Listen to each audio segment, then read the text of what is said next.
He was slumped at the end of an alley, covered in wounds and barely clinging to life. I knew that 3 years from now, he would rise to become the emperor of the realm. And I would be his empress. Power and glory, all within reach. But this time, I didn't want to save him. Song Shirshing, in this life, I want nothing more to do with you. 1. Out of the corner of my eye, I saw Song Shirshing barely conscious, leaning against the corner of a wall. In my previous life, I had passed by carrying a basket of freshly steamed tofu when I found him. I brought him home and used everything I had to buy medicine and treat his injuries. Half a year later, he said he had to leave, but he left behind a jade pendant and one sentence: "I'll come back and marry you." I saved him without expecting anything in return. I was plain and unremarkable, fully aware that someone like him was out of my league, so I never dared to hope. But his words were etched into my heart, and over time, affection quietly took root in my memories.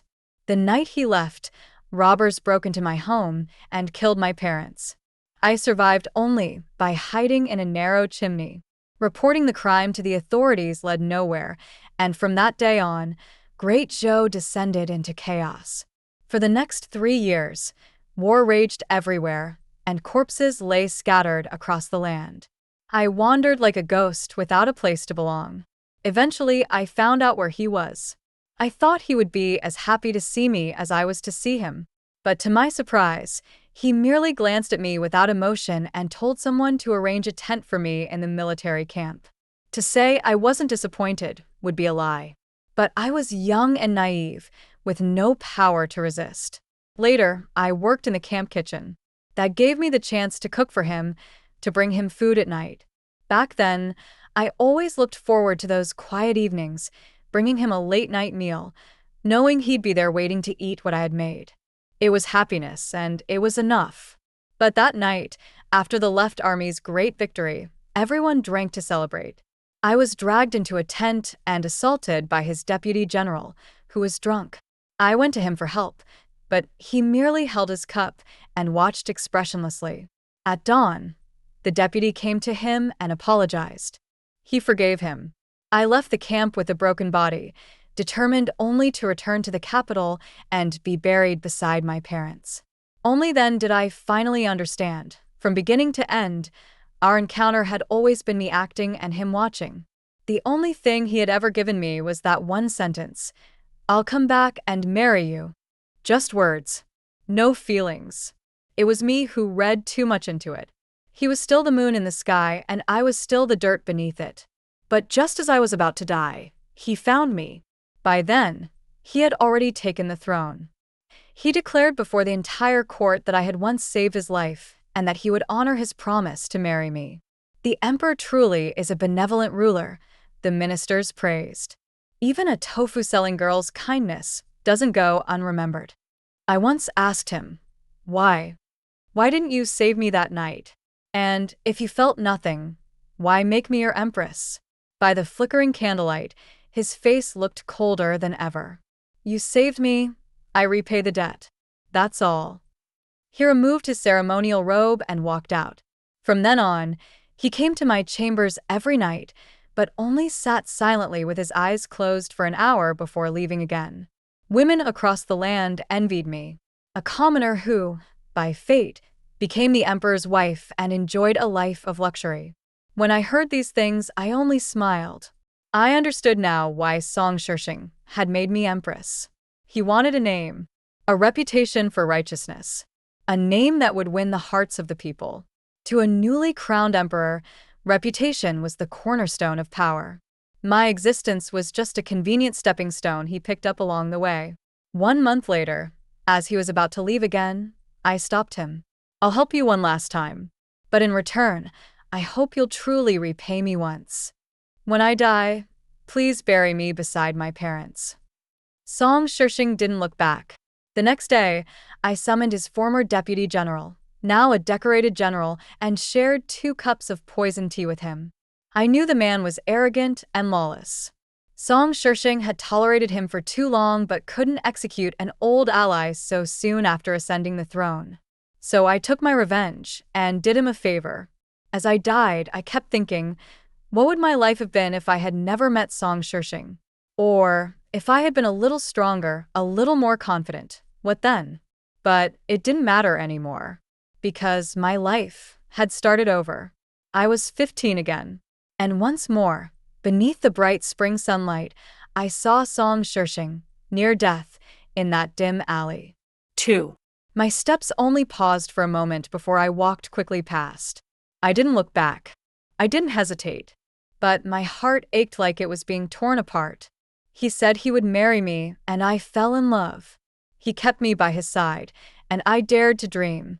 He forced me to be his empress, and I was left barely surviving. And then, without mercy, he crushed every last hope I had.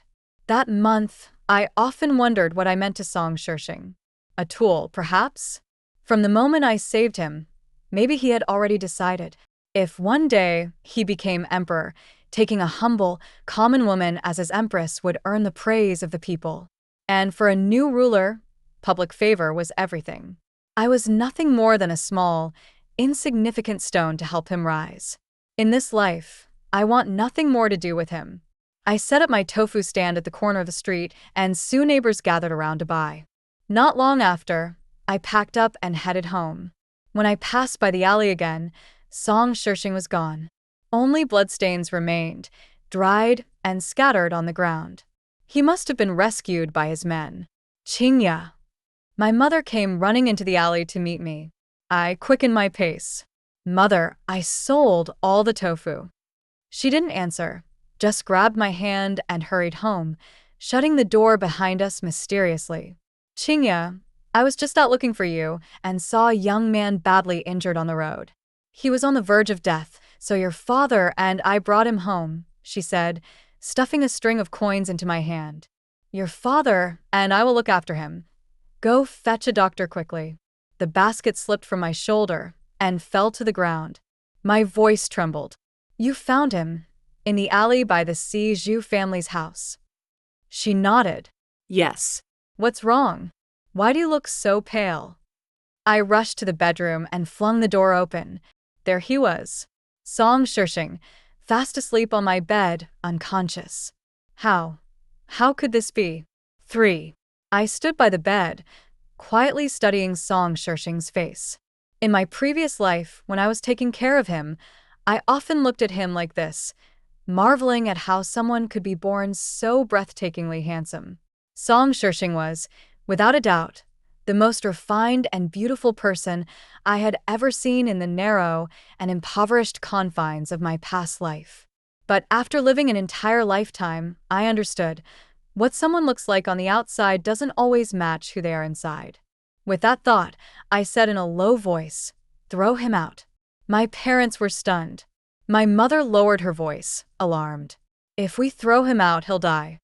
If we don't, we might." They were clearly frightened by my words. I turned to explain, there's already unrest brewing outside the capital. The world is going to descend into chaos very soon.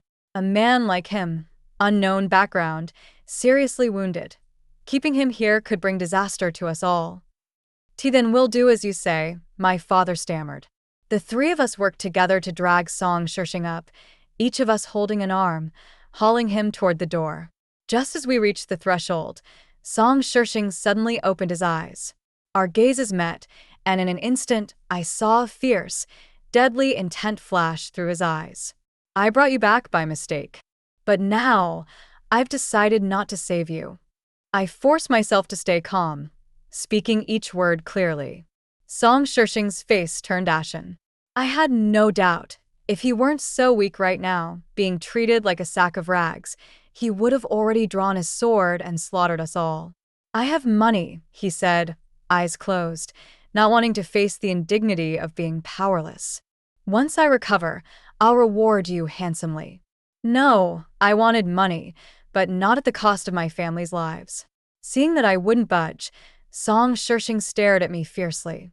The fine hem of his robe dragged across the floor, sweeping a clean path. My mother rushed to open the side door. We were just about to toss him out. Suddenly, 3 men dressed in black, all covered in blood and gripping long knives, appeared outside the door. One pointed his blade directly at us, while the other two hurried to take Song Shirshing from our hands. 1 cup of tea later, Song Shirshing was back on the bed in our house, this time, with 3 more people added to the room. The doctor came, left some medicine, and then left. After taking the medicine, Song Shirshing handed me a gold ingot and said coldly, "We'll leave tomorrow. In the meantime, behave yourself." I took the gold and turned to go. But I paused, looking back at him. "Your life? 1 ingot's not enough." Song Shirshing was momentarily stunned, then sneered, as if to say, "Just as I thought. A petty market woman who only has eyes for silver and gold. Such small-mindedness. Such shallow greed. Is this enough?" He threw his entire coin pouch at me. Right in front of him, I took all the money out and tossed the empty pouch back to him. Then I reminded him, "Don't forget to leave tomorrow." "Wait," Song Shirshing called out. I didn't turn around, but I stopped walking, waiting for him to speak. "We need food." I went outside and cooked 4 bowls of noodles. As Song Shirshing ate, images from our past life flashed in my mind. On so many nights in my past life, I had brought him late-night meals like this. He would eat quietly, just like now. We never spoke, but I would be full of dreams and hopes for the future. Suddenly, he looked up and asked, "Is there an old man named Lang living nearby?"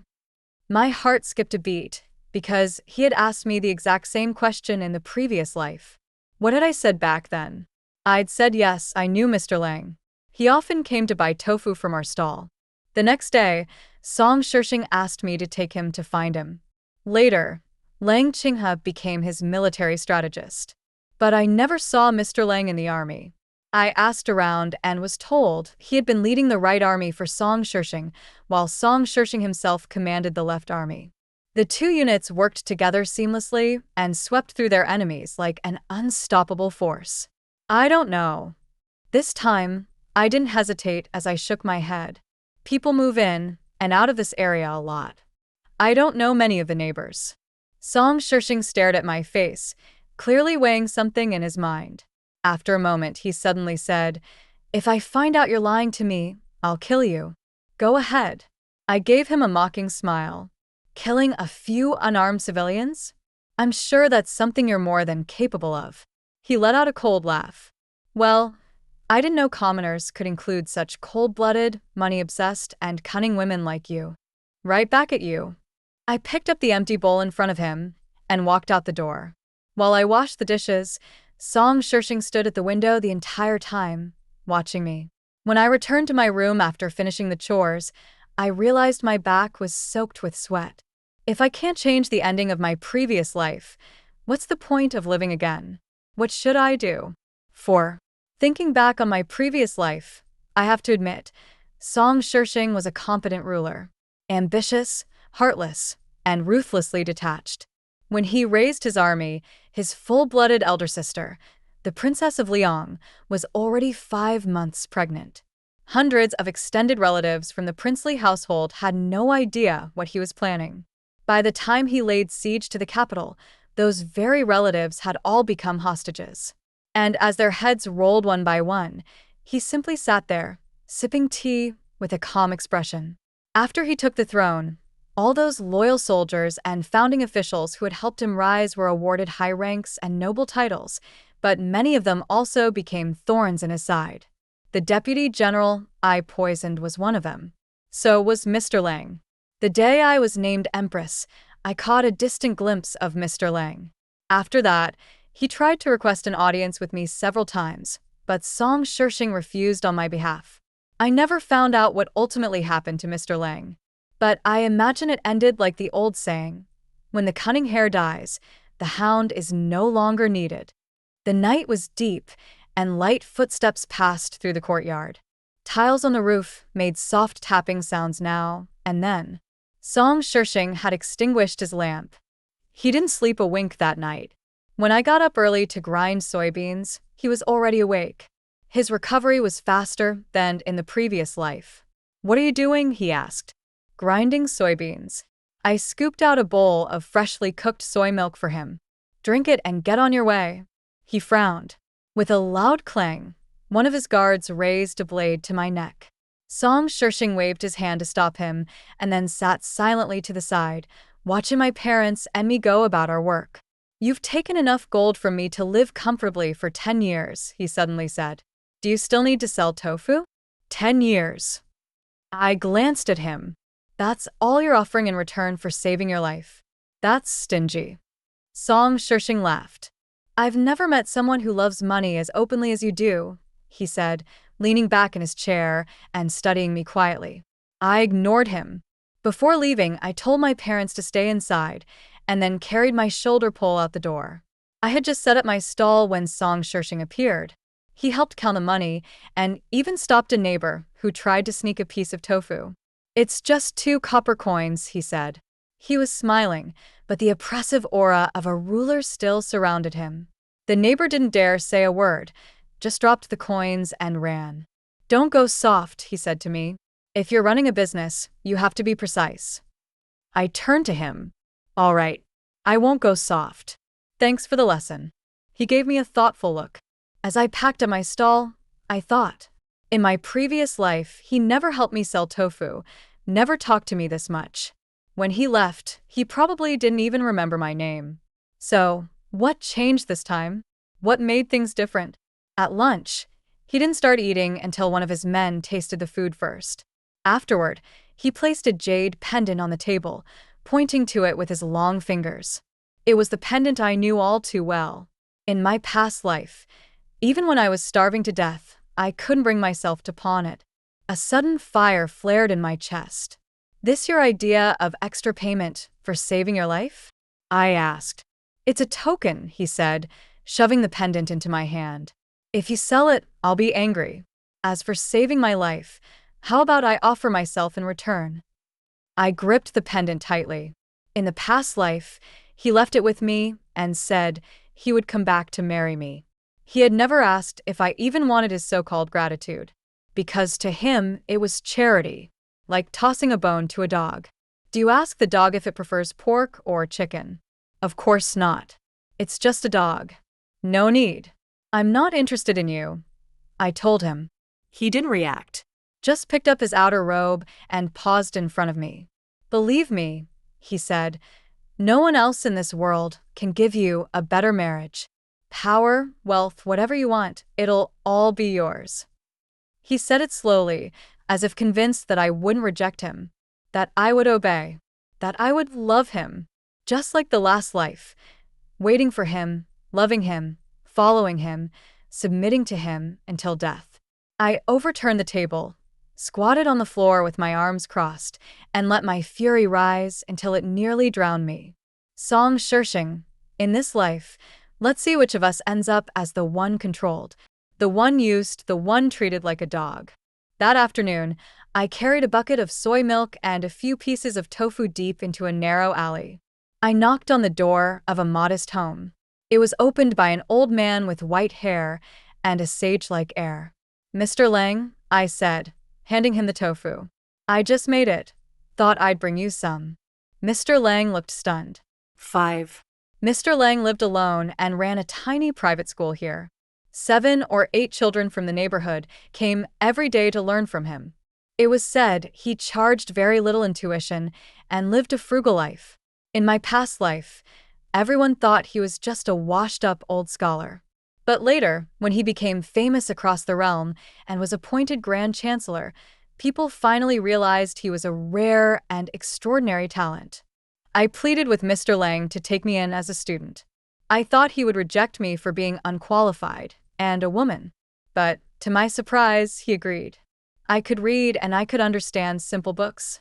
But anything deeper, philosophy, classic texts, I knew nothing about. Mr. Lang assumed I just wanted to learn a few characters. He didn't expect me to study so seriously, to memorize, analyze, and even probe for deeper meanings.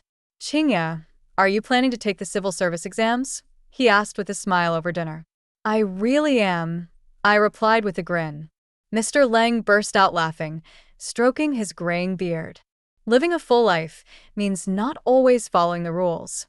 This world is dull because everyone clings to them too tightly." His words gave me more clarity. I had lived 2 lives now, And yet I was still bound by Song Shishing. His pressure, his control, they were like an invisible cage around me. I had to break it. I had to change my fate. Mr. Lang, I set down my brush and asked seriously, "What are Yanin? How does one trade salt?" Mr. Lang put down his bowl and came to sit at my table. He explained in detail what Yanin, government-issued salt permits, were and how salt merchants in Great Zhou operated. "I understand now, sir. Tomorrow morning, I'll go to the Ministry of Revenue to buy Yanin." I remembered clearly that before chaos broke out, the court had issued a batch of salt permits. That day, I had gone to the pharmacy to get medicine for Song Shishing. The shop owner told me to wait. He took his money and rushed off to the ministry. Back then, I didn't understand. Now I did. The empire was on the verge of collapse. The court could no longer hold it together, so it sold off salt permits to fill its treasury and stock up on supplies for war. "You weren't just asking?" Mr. Lang was stunned. "You really plan to become a salt merchant?" "Mr. Lang, the opportunity won't last long. Let me buy the permits first. I'll figure out the next steps later." He was dumbfounded. The next morning, I exchanged the gold Song Shishing had given me for smaller silver pieces and waited outside the ministry's office teahouse. I was the first one there. The clerk who unlocked the door was startled to see me. "Miss, what are you doing here?" "I'm here to buy salt permits." "You must be mad. Salt permits aren't like scraps of cloth you can buy whenever you want." He waved me off. "Go on, move along." I stood still. When he couldn't drive me away, he simply ignored me. A quarter of an hour later, the same clerk came out holding a fresh government bulletin and stared at me, wide-eyed. "Who are you? How did you know about this before I did?" I smiled but said nothing. "How many permits?" he muttered, still in disbelief. I showed him my silver. 50 slips. Each permit covered 200 gene of salt. The price, 1 tael and 8 coins of silver, plus a tax of 3 taels. "You've got guts, girl." The clerk eyed my worn clothing, looking confused as he counted out the permits. I brought the permits back for Mr. Lang to see. He laughed and shook his head. "What are you going to do now?" he asked. I didn't have staff, and I couldn't personally travel hundreds of miles to the salt fields and haul salt back to sell. "Mr. Lang, that's easy." 3 days later, the ministry stopped selling salt permits. I resold mine for 8 taels each. In wartime, Yanin would soon become worthless paper. I had to offload them fast. "I stewed a chicken for you, sir." I smiled as he drank the soup. "Now that it's spring, I want to start buying leftover grain and cotton from nearby villages and pre-order autumn rice. Which local office should I report to?" This time, Mr. Lang didn't laugh or shake his head. I hired neighbors to help and went into the countryside to collect rice, grain, and charcoal. 18 days later, Prince Qin in the northwest raised an army. The news reached the capital. Wealthy families and commoners alike began stockpiling grain and fuel.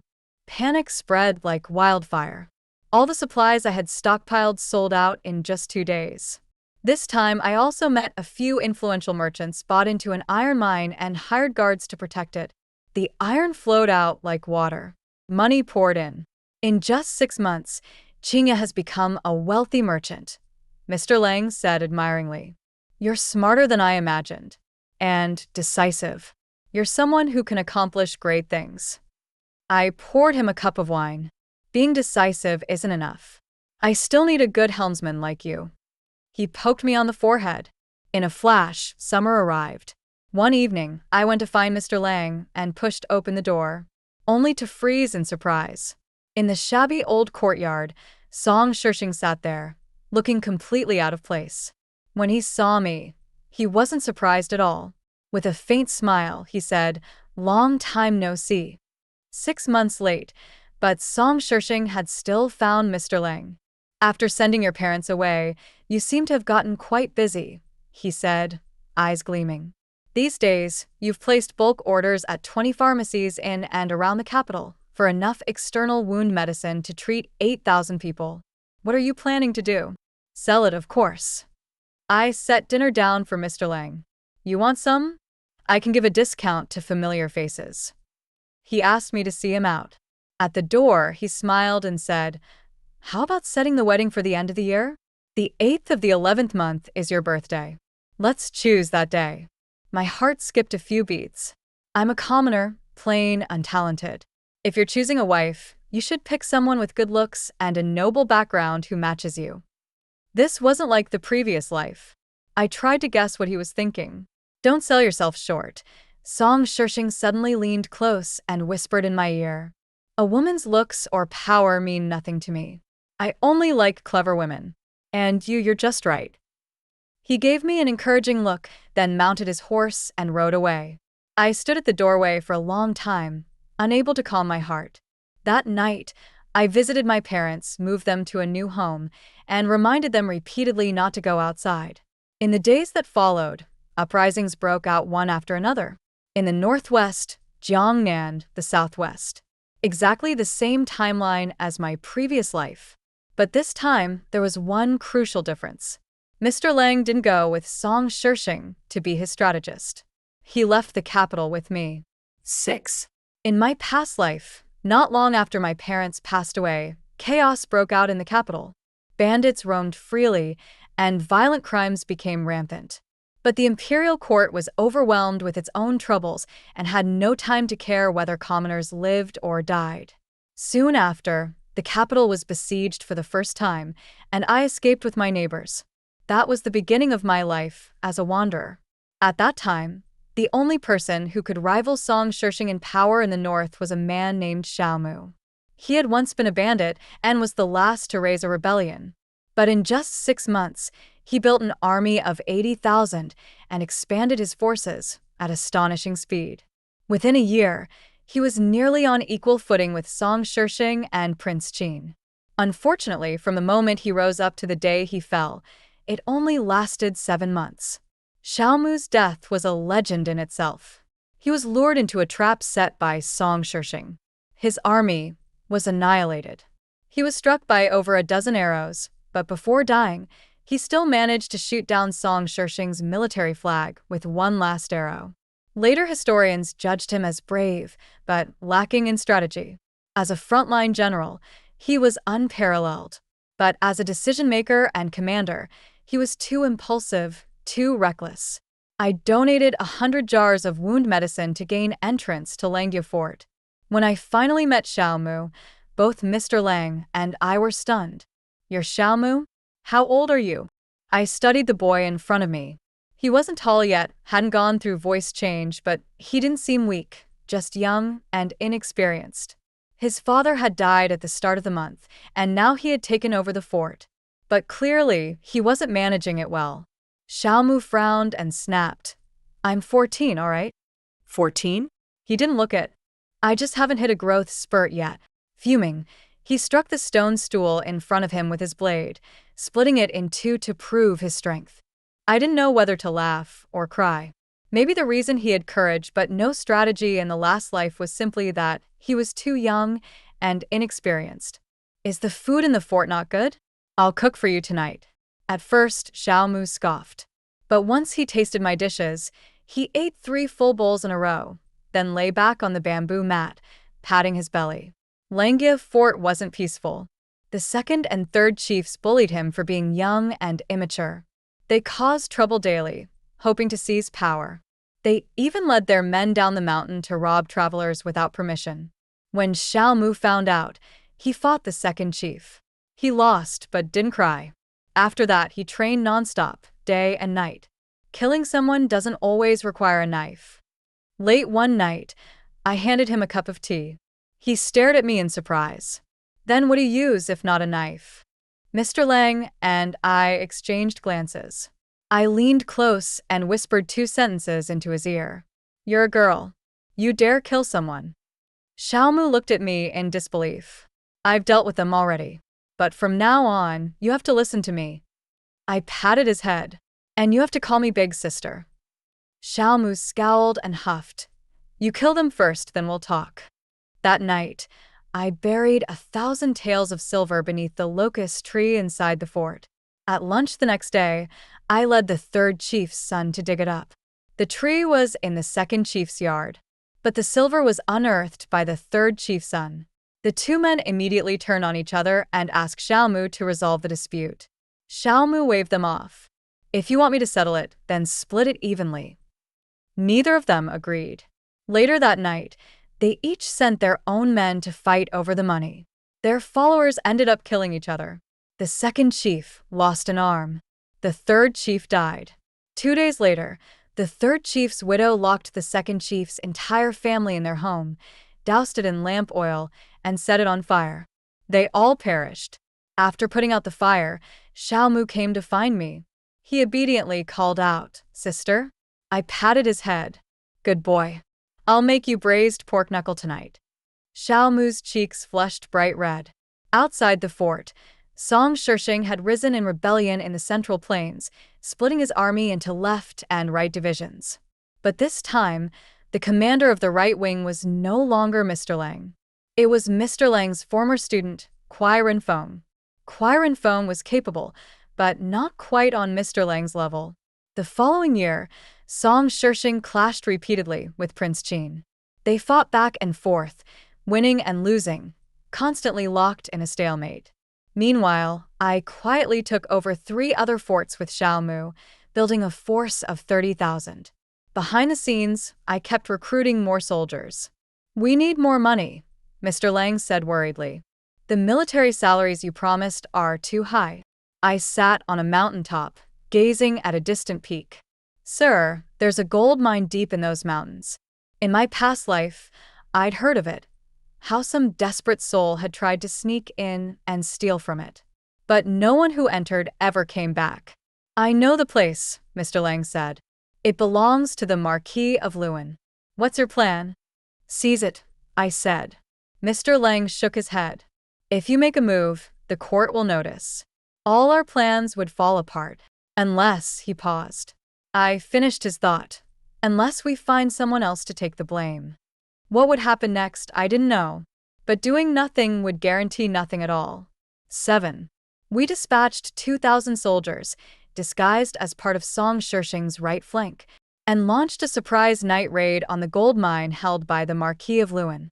It was my first time witnessing a battlefield. In my previous life, following Song Shishing, I was mostly busy in the kitchen. Even though the camp had wounded soldiers every day, I had never seen the front lines with my own eyes. But now, blades flashing, cries of the dying, horses screaming. The echoes of war reverberated through the mountains and shook me to my core. Mr. Lang and I sat on a ridge, watching it all unfold. He asked me, "Are you afraid?" I nodded. "Yes, I am." Mr. Lang inclined his head slightly and said quietly, "So am I." At that, we both laughed together. Who wouldn't fear what they've never experienced? But we believed, over time, the fear would fade.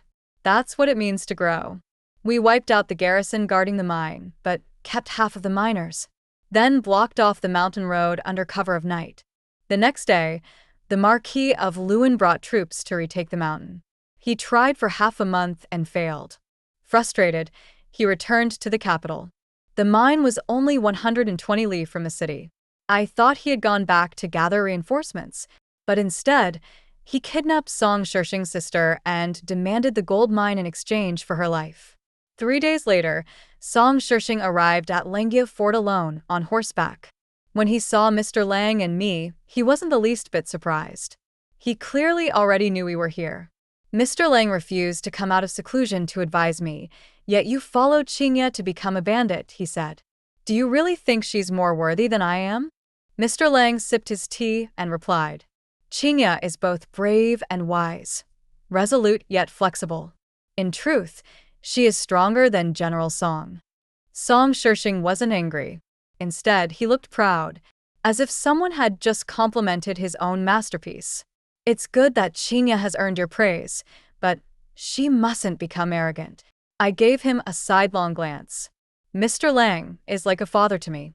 What does it have to do with you?" He sat down beside me. "Qingya, you seized the Marquis of Lewin's gold mine and framed me for it. Now that my sister's in his hands, how do you plan to resolve this?" "She was bound to die by your hands eventually," I replied calmly. "Whether it's today or tomorrow makes no difference." My condolences, General Song. He staged a rebellion without any regard for his own sister's safety. And now he wanted to ask me what to do? Did he really expect me to weep and grieve on his behalf? He stared at me in silence, then suddenly smiled. You're becoming more and more like me. 3 days later, Song Shirshing killed the Marquis of Luan and rescued his sister. But she refused to stay with him. I heard the Princess of Liang cursed him as a traitor in front of the entire army, Mr. Lang told me. Then she rode off alone back to the capital. I felt sorry for her. If Song Shirshing had truly wanted to protect her, he could have kept her in the army. There was no way she could have escaped. But he let her go. And on her very first day back in the city, she was shot down from her horse by Prince Liang's arrow. Song Shirshing wept bitterly for half a day and swore to avenge his sister right there in the camp. The soldiers were moved by his display of brotherly love. Hundreds of thousands raised their fists in unison, shouting their resolve to march on the capital, to overthrow Great Zhou and usher in a new era. That evening, one of his men brought me a letter from Song Shirshing, along with the jade pendant I had sold. You keep the pendant for me, the letter read. I'll take care of your parents. When we meet again, that will be the day we marry. My hands trembled, and tears welled up in my eyes. Mr. Lang, I choked. He's taken my parents. I thought I had hidden them well, but still he found them. Song Shirshing. Song Shirshing. Xiao Mu grabbed his sword and said furiously, I'll go kill Song Shirshing. I stopped him. Sister, someone like that doesn't know what love is, he warned me. Don't fall for him. I knew Song Shirshing had no heart, and I would never fall for him. Don't rush. I reminded him and myself. He won't harm my parents, not for now. 8. With the iron mine and gold mine in our hands, recruitment became even smoother. In just 3 months, I had raised an army of 80,000, equal to the number Xiao Mu recruited in the previous life, but I did it in far less time. I raised a new military banner, emblazoned with the character foam, billowing in the wind. We divided the army into 2 parts. Xiao Mu and I led the vanguard, while the rear guard was entirely entrusted to Mr. Lang. We launched our uprising from Langya Fort, 120 li outside the capital. In rapid succession, we took 3 prefectures, 6 provinces, and 18 counties, securing control over the southeastern canal region. Those 3 prefectures were the ears and eyes of the capital. Once they fell, the court would inevitably send troops to retaliate. Xiao Mu once said, even Song Shirshing didn't dare touch those 3 prefectures. If we move on them, we'll become targets for the imperial army. It's fine, I told him. The emperor is gravely ill. He won't survive the month. Once he dies, the princes will fight for the throne, and chaos will last at least a month. That gives us time to prepare.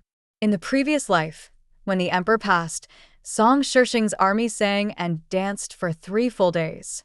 We kitchen staff were so busy, we didn't sleep for several nights straight. Also, I added in a low voice, this place is close to Prince Qin.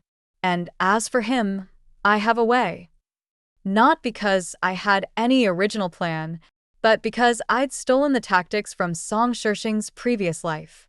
Prince Qin was a formidable warlord. Whether in battle or strategy, he was the only one who could match Song Shirshing. But he had a fatal flaw. He was too sentimental. His soft spot was his wife. In the last life, Song Shirshing ambushed Longtai Mountain, where the princess consort of Qin was hiding. Prince Qin panicked. For 3 months, he lost battle after battle, until he finally committed suicide at his wife's grave on Longtai Mountain. Back then, I had envied the princess. But now? I didn't envy her anymore. Her existence gave me a way in. In October of that same year, as winter froze the northwest, Xiao Mu and I surrounded Longtai Mountain in the dead of night. Prince Qin's wife was hiding there. At the summit, I finally saw her. She was even more beautiful than I imagined. A celestial being would look no better. She's not as pretty as you, Xiao Mu muttered dismissively. He had shot up in height this year. He outgrew his clothes every 2 months. Now, I had to look up at him when we spoke. Pretty? I rolled my eyes. I'd rather be called smart. The princess consort handed me a cup of tea, smiling. They say Feng Qingya is a heroine among women. Now that I've met you, the rumors weren't exaggerated. You flatter me, I replied. I just want to live like a proper human being. She fell into thought. The realm is split 4 ways now. Of them all, I think you have the best chance. She had lost faith in the imperial court. It was a dying regime. She believed Prince Qin was too soft-hearted. In his mind, love and sentiment took up 7 parts of 10. Song Shishing had the highest odds before, but now that I've met you, I think you'll beat him. I poured her more tea and said quietly, if Prince Qin surrenders, I'll let both of you go. Live out your lives as a celestial couple. I thought she'd be grateful, maybe even relieved. But instead, she looked disdainful. No need. He's just a man. She brushed her ornate robes. In the final battle, I'll help you not for him, but because you did what I never could. Who says power must belong to men? She laughed as she turned to leave. Feng Qingya, you'd better win. That way, I won't have died for nothing. Stunned at first, I quickly rose to my feet and saluted her, watching her disappear with Xiao Mu by my side.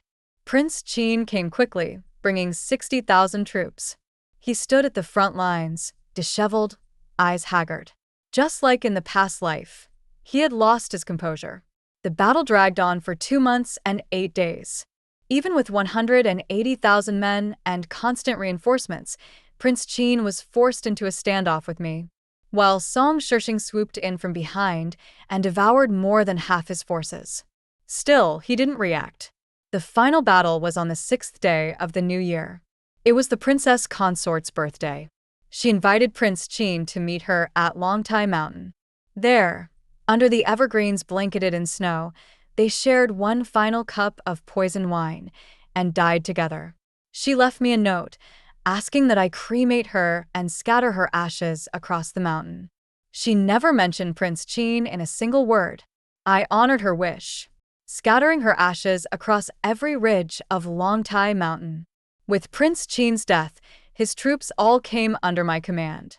Mr. Lang personally took count, 204,000 men. When I turned back to look, only Song Shishing remained. 9. A letter from Song Shishing arrived. Enclosed was a marriage certificate, already filled out with both of our birth dates and horoscopes. All is prepared. Only the bride is missing, he wrote. Xiaomu crumpled the letter and tossed it into the fire, fuming. He has no shame. Shameless, disgusting. Qingya, tonight I'll lead the troops to rescue your parents, he declared. Who told you to call me Qingya? I knocked on his head. Say, sister. Xiaomu rolled his eyes. I'm trying to talk about serious matters here, and you're nitpicking. That night, Mr. Lang returned, and we met by the lake to devise a plan. The only way to guarantee my parents' safety and kill Song Shishing, I said, staring into the shimmering water, is probably for me to go to him, marry him. Same as the past life. But this time, everything was different. Song Shishing hadn't ascended the throne yet, and I was no longer a starving dog begging for scraps. No way. I don't agree. Xiao Mu's face was stiff. If anyone's going, it should be me. Even if I can't come back alive, I'll take him down with me. You'd just be throwing your life away. Do you think Song Shishing is some frail scholar you can stab to death? I glared at him. Listen to me and Mr. Lang. Don't act on your own. He grumbled. Just don't fall for him. Don't go soft. I clamped my hand over his mouth. You think I don't know what's at stake? Well, no, he muttered. We stayed up all night refining our plan. That afternoon, I went to Song Shishing alone. His camp was stationed along the canal, 60,000 men on his side, staring across the river at my forces. Same location, same time. I stood outside his camp once again, waiting to be received. In my past life, I had handed over the jade pendant and waited half an hour. Before arriving, I had washed my face in the river, combed my hair, and stood there filled with hope and excitement, waiting for him. I couldn't deny it. Back then, I had believed in his promise. But what he gave me in return was indifference. Now, I stood here again. What the outcome would be, no one knew. You're here. Lost in thought, I looked up. Song Shirshing had come out himself to greet me. Where are my parents? I asked, not wasting words. I'll take you to them. He led me forward, and when the curtain lifted, I saw them.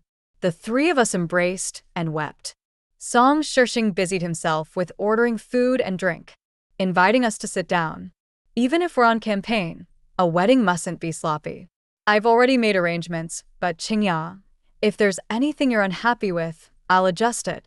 His voice was gentle, filled with feigned affection. But I knew it was only the image he wanted to portray. He had no heart. Then he called someone in. When I saw who it was, a cold chill ran down my spine. Blood surged to my head. It was his lieutenant, Ma Shichao. 10. Ma Shichao looked at me deeply, his eyes full of contempt. I knew this man was arrogant and full of himself. In my previous life, when he learned that I had come to the army camp holding a token from Song Shirshing, even though Song Shirshing never publicly introduced me, it was obvious to anyone that there was something between us. Yet Ma Shichao still used the excuse of drunken madness to violate me. He did it because he was certain Song Shirshing would never kill him for my sake. And he was right. Song Shirshing not only spared him but forgave him without hesitation. Before I died, I summoned Ma Shichao to the palace to pour him tea. He switched the 2 cups out of caution, but he didn't know I had already planned for both to be poisoned. When the poison hit, he thrashed in agony, flipped the table, and cursed me, saying that even as Empress, I was nothing more than a toy for him and Song Shirshing. Now, the scene rewound. He spoke casually of the wedding preparations. I cut him off. Ma Shichao. I lifted my chin. I'm about to marry your general. Is this how you greet your future mistress? He froze, then fury flooded his face. I'm not a house slave. Why should I bow to you? What the hell are you? I shot to my feet and flung a cup of hot tea in his face. I'm your master's wife. You tell me, what does that make me? You're courting death. He immediately drew his sword and pointed it at me. I stood across from him, motionless. Tension filled the room. My parents rushed to stand protectively beside me, wide-eyed in shock. No one spoke. After a long moment, Song Shirshing got up and knocked Ma Shichao's blade aside. Get out, he said coldly. Ma Shichao spun toward him, disbelieving. You're throwing me out for some filthy woman, General? She's not wrong. Song Shirshing's face darkened. She's my wife. If you disrespect her, you disrespect me. It was like Ma Shichao had just heard the biggest joke in the world. Grinding his teeth, he bowed stiffly toward me. Ma Shichao pays his respects to the madam. Then he stormed out, slicing open the tent flap in a rage. After a moment of silence, Song Shirshing turned to me. Qingya, satisfied? I'm thrilled you took my side, I said, gesturing for him to sit. Shame I didn't get to hear the rest of the ceremony plans. We should have Ma Shichao finish his report later. Song Shirshing looked at me deeply. Our intentions were laid bare. I was driving a wedge between him and his most trusted man. And he wanted to see what kind of escape strategy one was building behind his back. In this game, only one of us would survive. But I wasn't afraid of dying. After moving into the army camp, I took frequent walks, brazen and unreserved. Whenever I ran into Ma Shichao, I'd shoot him mocking looks or throw in a jab or two. He didn't retaliate. Perhaps Song Shirshing had warned him. Good discipline. I complimented Ma Shichao once. You're really starting to look like a house slave. He clenched his fists, his neck flushed red, but he didn't say a word. Ever heard of the saying, when the cunning hare dies, the hunting dog is stewed? I took a few steps back and smiled. If I become Empress, the first person I eliminate will be you. He finally snapped. Grinding his teeth, he said, You overestimate yourself. Between us, the general would kill you first. Days later, the Right Army clashed with the Imperial forces and won a major victory. The Left Army held a banquet in celebration. I sat beside Song Shirshing in the seat of honor, toasting and laughing with them.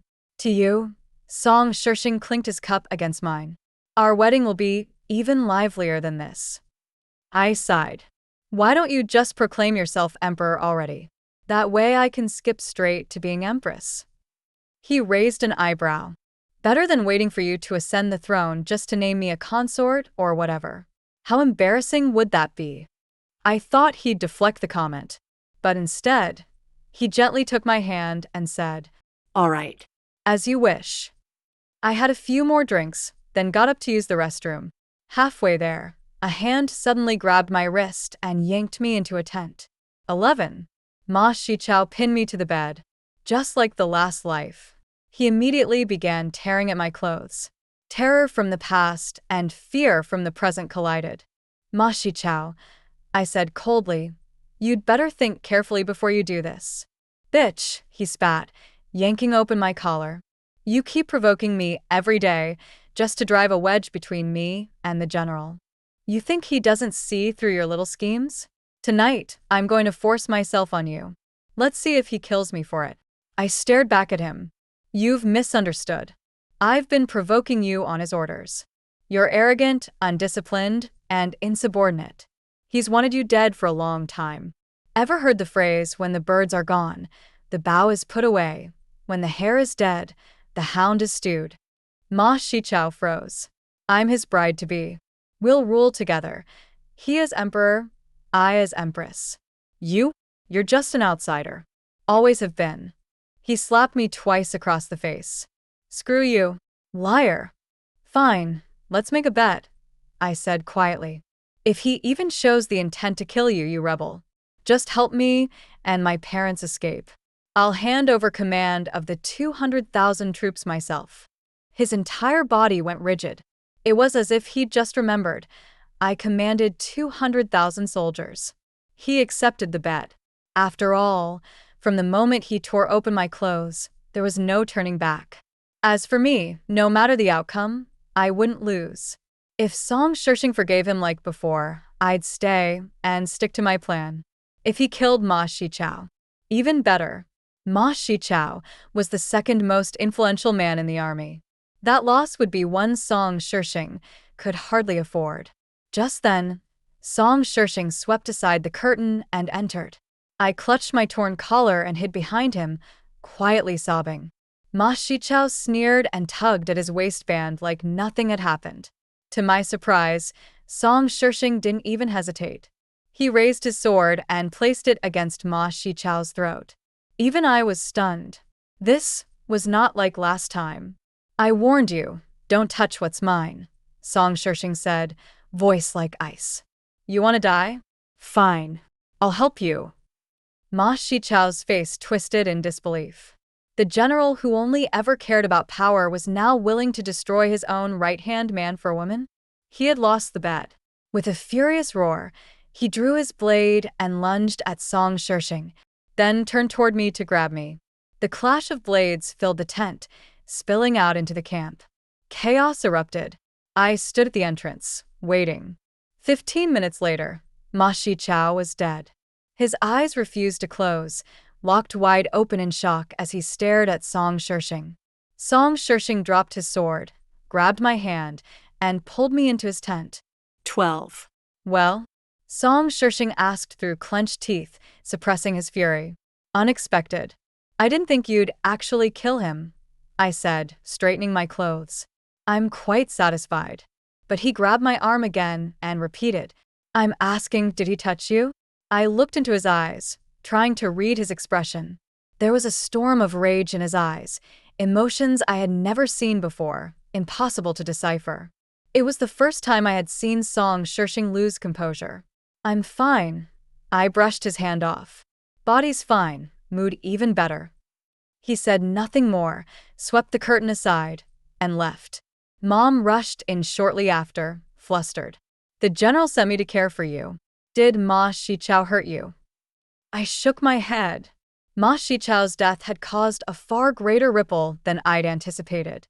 He had once defected from the imperial court with 50,000 soldiers to join Song Shirshing. Now that he was dead, his troops immediately rallied together, vowing revenge on me. What puzzled me was why Song Shishing hadn't killed me. I remembered what Mr. Lang had said before he left. Arrogant as he was, Song Shishing always thought women were controllable.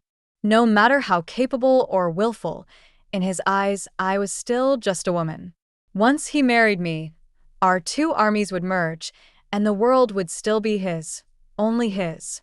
Ultimately, he believes everything is within his calculations and under his control.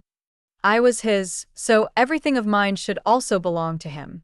The day of the wedding, red silk banners fluttered throughout the camp. I told my parents, "Don't worry about me. Just leave. Someone will meet you outside." They agreed tearfully and left, looking back every few steps. I walked through the camp in my red wedding robes like a general flaunting victory. Ma Shichao's men saw me and roared with rage, itching to tear me apart. Under warm candlelight in the bridal tent, Song Shishing entered dressed in red. "Pity Mr. Lang isn't here," he said. "He can drink with you when you ascend the throne." "True," he nodded. I poured wine for him. He hesitated, glancing at the two cups. I caught his meaning and swapped them. Then, after a pause, I poured them both out. "Better pour your own, General. That way, no poison for sure." "Fair enough," he said. He fetched a new jar of wine, poured us 2 cups, and handed me one. His gaze was tender. I thought back to our wedding in the past life. There had been no ceremony, no guests, not even a shared cup of wine. He'd taken off his wedding robe, said it was to repay a debt, and left. But this time, he was refined. When we drank the wedding wine, he leaned in and whispered, "Your parents were so thrilled they got drunk, wandered around the camp, and even left only to return again." My hand trembled, spilling wine on his shoulder. "Don't worry, I had them escorted to rest. We'll get some rest too." I gripped the table to keep from collapsing. "I have a question." I forced myself to speak calmly. "Are you really that confident that marrying me gets you my army?" Song Shishing shook his head. "Marrying you is simply because I want to marry you. It has nothing to do with your troops." He tucked a loose strand of hair behind my ear. "What I want never escapes my grasp." I smiled at him. This time it might. His gaze faltered, and his movements slowed. "The candles?" he asked, lifting his hand to blow them out. I shook my head. "No use. You're already poisoned." Thankfully, he'd insisted on ceremony and lit a pair of dragon and phoenix candles. Otherwise, I wouldn't have had a chance to slip the poison in. Song Shishing slumped into a seat, facing me across the table. "So, you never planned to leave here alive?" I tilted my head. "Song Shishing, do you believe in past lives?" "If they exist, even in another life, you wouldn't escape me," he replied confidently. And indeed, since the day I met him, I had been trapped in a prison of his design, until death. "Not this time," I said. 13. Outside the tent, flames soared, and the sounds of battle erupted. I took the antidote, sipped my tea, and smiled at him. "My army has arrived." Song Shishing sneered. "You wouldn't dare kill me." He truly didn't believe I had it in me. Just like he always believed I could never escape his control. But I would. That night, Ma Shichao's soldiers mutinied, splitting from Song Shishing's forces. Xiao Mu led 6 divisions to launch a coordinated attack. With no leader, chaos broke out in the camp. Song Shishing suffered a crushing defeat. A month later, right-wing troops under Kwai Renfeng collapsed, retreated westward, and fled beyond the borders. Xiao Mu pursued them for 100 miles and took Kwai's head. Half a year later, on the same day Song Shishing had besieged the capital in our past life, I now led troops to do the same. The very day he stormed the palace and met the ministers in the Hall of State, I put on new robes, styled my hair, and sat high on the throne. They knelt before me and cried out, "Long live the new sovereign." "Listen." I pulled back the curtain and looked at Song Shishing seated behind the throne. "They're calling me the new ruler, not empress." If looks could kill, I'd have died 1,000 deaths under his gaze. "You're only here because of me." Song Shishing shut his eyes in agony. 6 days later, I ascended the throne and founded a new dynasty, Yan. Same name as his past life's kingdom. But this time, I was emperor, and he was the prisoner. As the celebration thundered on outside, I sat at his bedside. After 6 days of fasting, he suddenly opened his eyes and looked at me, confused.